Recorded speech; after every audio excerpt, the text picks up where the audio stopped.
Welcome to শিক্ষা সংস্থান। আজকে আমরা আলোচনা করব নিউ এসএসসি এসএলএসটির নতুন প্রক্রিয়া যে কোনো সময় দিতে পারে।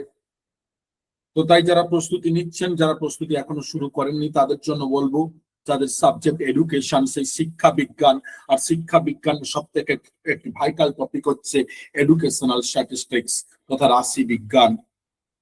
কারণ এখানেই কিন্তু অধিকাংশ শিক্ষার্থী, অধিকাংশ স্টুডেন্টস কোশ্চেন ভুল করেন। 8টার মধ্যে হয়তো 4টে ভুল করেন, 6টার মধ্যে 3টে ভুল করেন। তাই এখন থেকে প্রস্তুতি নিন ডিটেলস ইন ডেপথে, যাতে পরীক্ষার সময় বারবার এই ভুলটি আর না হয়।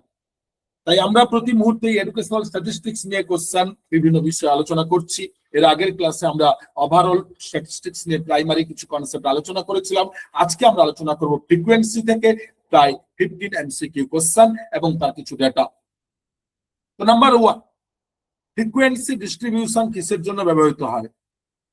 এর আগে আমরা বলেছি যে এমসিকিউ কোশ্চেন অ্যানসার দেওয়ার সময় রিজেক্ট করে অ্যাকসেপ্ট করুন, ডাইরেক্ট কোশ্চেন পরেই অ্যানসার খুঁজবেন না।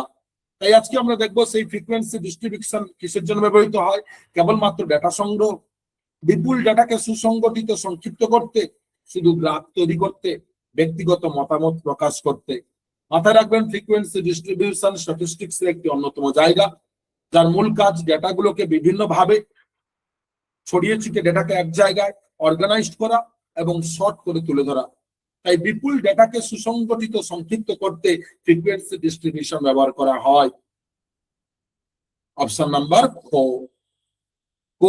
ঘ নয়। নেক্সট, ফ্রিকোয়েন্সি ডিস্ট্রিবিউশনের অন্যতম প্রধান উদ্দেশ্য কি না ডেটার নেচার তথা কোয়ান্টিটেটিভ যে তার ক্যারেক্টারিস্টিক্স, তার কোয়ালিটি গুলোকে প্রেজেন্ট করা, উপস্থাপন করা, প্রকাশ করা।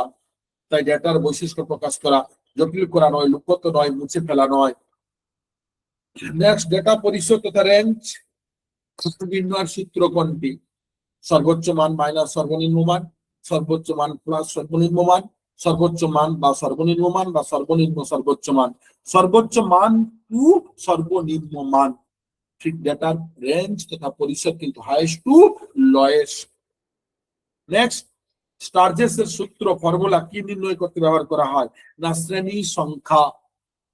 শ্রেণী সংখ্যা, শ্রেণী ব্যবধান নয়, পরিসর নয়, ফ্রিকোয়েন্সি নয়, শ্রেণীর সংখ্যা ব্যবহার করতে স্টারজেস ফর্মুলা ব্যবহার করা হয়। প্রতিটি শ্রেণীর নিম্নসীমা এবং উচ্চসীমার গড়কে কি বলা হয় না শ্রেণীর মধ্যবিন্দু তথা মিড ভ্যালু, ক্লাস মিড বা class mid value.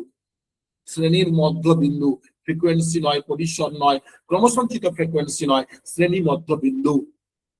Relative frequency তথা আপেক্ষিক ফ্রিকোয়েন্সি নির্ণয়ের সূত্র কোনটি না শ্রেণী ফ্রিকোয়েন্সি বাই টোটাল ফ্রিকোয়েন্সি তথা শ্রেণী ফ্রিকোয়েন্সি বাই মোট ফ্রিকোয়েন্সি। অপশন নাম্বার ক নয়, গ নয়, খ নয়।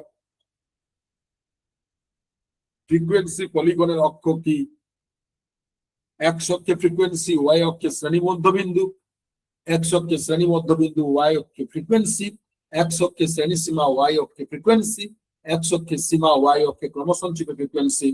সঠিক উত্তর এক্স অক্ষে শ্রেণী মধ্যবিন্দু, ওয়াই অক্ষে ফ্রিকোয়েন্সি। নেক্সট, শিক্ষার্থীদের পরীক্ষার নম্বর কোন ধরনের ডেটার উদাহরণ যা ফ্রিকোয়েন্সি ডিস্ট্রিবিউশন ব্যবহৃত হয়? গুণগত, পরিমাণগত, ব্যক্তিগত, ভৌগোলিক। এটা তো কোয়ান্টিটেটিভ ডেটা, মানে পরিমাণগত, নাম্বার, সংখ্যা। স্টারজেস এর সূত্র কে equal to 1 plus 3.322 log n. এই লগ ভিত্তি কত না 10। জেনারেল লগ, সাধারণ লগ কত না 10। ন্যাচারাল বাইনারি নয়, 10। অপশন নাম্বার গ। যদি শ্রেণীর সংখ্যা খুব বেশি হয় ফ্রিকোয়েন্সি ডিস্ট্রিবিউশনে কি কি অসুবিধা হয়? ডেটা সুসংগঠিত হয়, ডেটা বিশৃঙ্খল মনে হতে পারে এবং প্রতিটি শ্রেণীর ফ্রিকোয়েন্সি খুব কম হয়, ডেটা থেকে বেশি তথ্য পাওয়া যায়, বিশ্লেষণ খুব দ্রুত হয়। ডেটা বিশৃঙ্খল মনে হতে পারে এবং প্রতিটি শ্রেণীর কম হয়। বেশির চেয়ে কম অজাইব কোন দিকে নেমে আসে? উপরের বাম থেকে নিচের ডানে, নিচের বাম থেকে উপরের ডানে, উলম্ব ভাবে, আনুভূমিক ভাবে। উপরের বাম থেকে নিচের ডানে। বেশির চেয়ে কম অজাইব। নেক্সট, অজাইব ডেটার এর কম বা বেশি মানের কি দেখায়? এর কম বা বেশি মানে কি বন্টন দেখায়, অর্থাৎ এর ডিস্ট্রিবিউশন। পরিসর নয়, ফ্রিকোয়েন্সি নয়, অজাইব গড় নয়। শিক্ষাক্ষেত্রে শিক্ষানীতি প্রণয়নে ফ্রিকোয়েন্সি ডিস্ট্রিবিউশন কিভাবে সাহায্য করে? না বর্তমান শিক্ষা ব্যবস্থার অবস্থা এবং তার প্রবণতা সম্পর্কে তথ্য দেয়। তাই অপশন নাম্বার খ, ক নয়, গ নয়, ঘ নয়। ক্রমসঞ্চিত ফ্রিকোয়েন্সি এর বেশি অজাইবের আনুভূমিক অক্ষে কি দেখানো হয়? নিম্ন শ্রেণীর সীমা তথা লোয়ার ক্লাস বাউন্ডারি, উচ্চ শ্রেণী নয়, মধ্যবিন্দু নয়, ফ্রিকোয়েন্সি নয়। তো আমরা আজকে এই ফ্রিকোয়েন্সি থেকে মোটামুটি 14টি কোশ্চেন দেখলাম। আমরা এইভাবে আগের দিন স্ট্যাটিস্টিক্স থেকে কি ব্যাপার, পরিসংখ্যান কি, রাশিবিজ্ঞান কি আলোচনা করেছিলাম।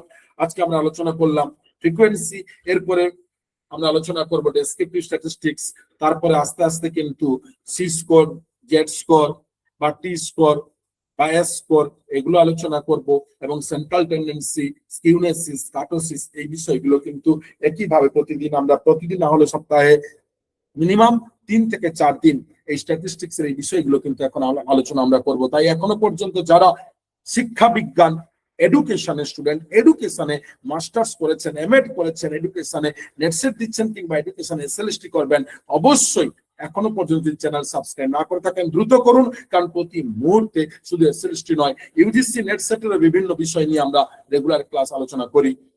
তাই প্রতি মুহূর্তে নিত্য নতুন তথ্য পেতে, শিক্ষা বিজ্ঞান সম্পর্কে সম্পূর্ণ তথ্য পাওয়ার জন্য অবশ্যই আমাদের চ্যানেলটিকে সাবস্ক্রাইব করুন। ধন্যবাদ।